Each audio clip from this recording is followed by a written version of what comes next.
أعوذ بالله من الشيطان الرجيم بسم الله الرحمن الرحيم الحمد لله الذي هدانا لهذا وما كنا لنهتدي لولا أن هدانا الله لقد جاءت رسل ربنا بالحق الصلاة والسلام والتحية والإكرام والحل والحرام والركن والمقام والصلاة والسلام والسجود والقيام والمحبة والإرفان والحجة والقرآن والكتاب والقرآن سيدنا نبينا شفيعنا مولانا ومولى الثقلين جد الحسن والحسين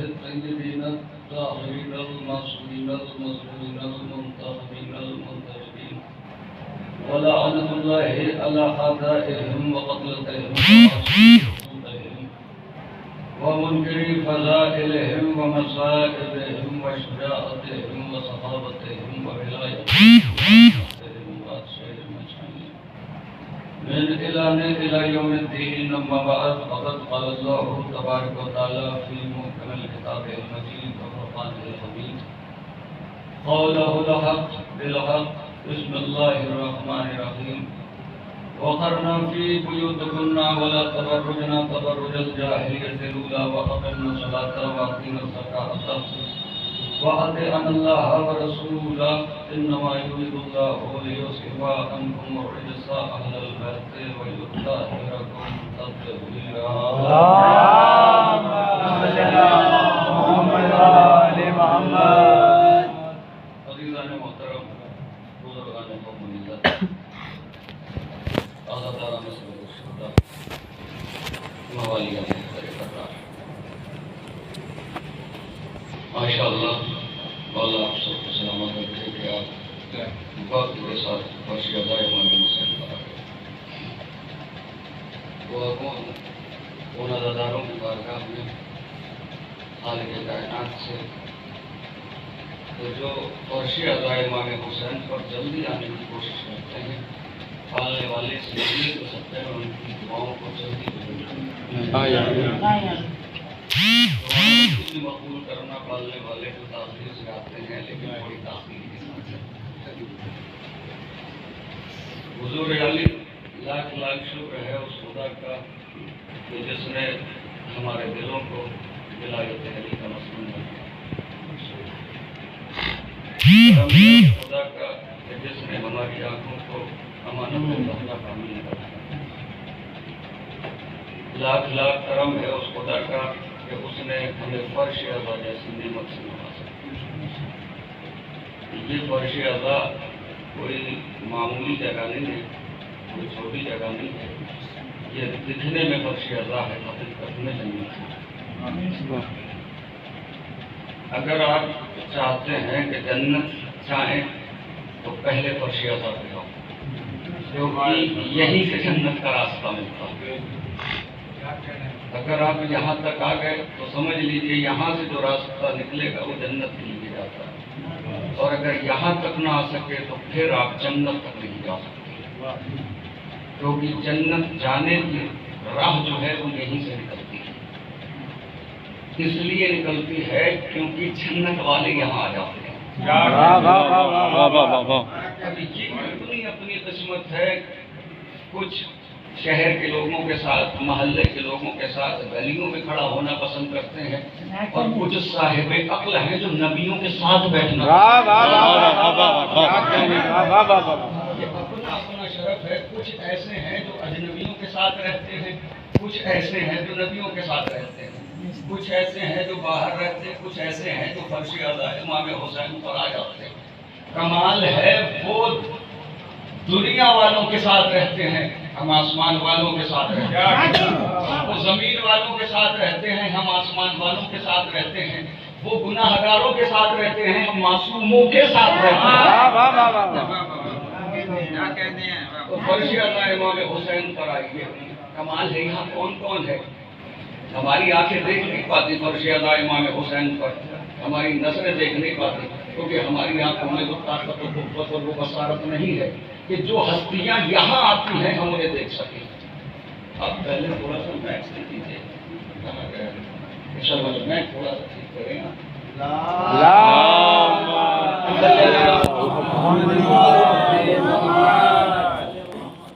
اب سمجھ میں یہ نہیں آتا کہ گھر سے تو آئے تھے مجلس کے لیے لیکن مجلس سے باہر ہی ہے, فرش عطا تک نہیں آئے. تو دو باتوں میں سے ایک بات تو ماننا پڑے گی کہ آپ تو گھر سے نکلے تھے مجلس کے لیے لیکن آپ کے قدم مجلس سے دور رک گئے. تو دو باتوں میں سے ایک بات ہے, یا تو آپ فرش عطا تک آنا نہیں چاہتے, یا تو آپ مجلس میں آنا نہیں چاہتے, یا پھر مجلس میں بلانا نہیں چاہتے. اور دیکھیے اگر آپ محمد علی محمد محمد علی محمد جو فرش عطا امام حسین پر آنا نہیں چاہتے. توجہ رکھیے گا, میں چند باتیں آپ کی بارگاہ میں نظر کرنا چاہتا ہوں. دیکھیے ماحول بدلتا ہے, زمانہ بدلتا ہے, لیکن مزاج اعضا نہیں بدلتا ہے. اور مزاج اعضا کو بدلنا بھی نہیں چاہیے, اس لیے کہ گزشتہ سال نوٹ بندی میں, اس سے پہلے نوٹ بندی کا جب زمانہ آیا تو نوٹ بندی میں شادیوں کا کھانا کم ہوا, مجلس کا تبرک کم نہیں ہوا.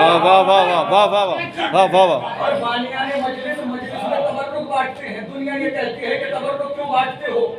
شاید مجمع کو بلانے کے لیے, شاید لوگوں کو بلانے کے لیے. دیکھیے ہم تو تبرک بانٹتے ہیں, وہ لوگوں کو بلانے کے لیے نہیں بانٹتے.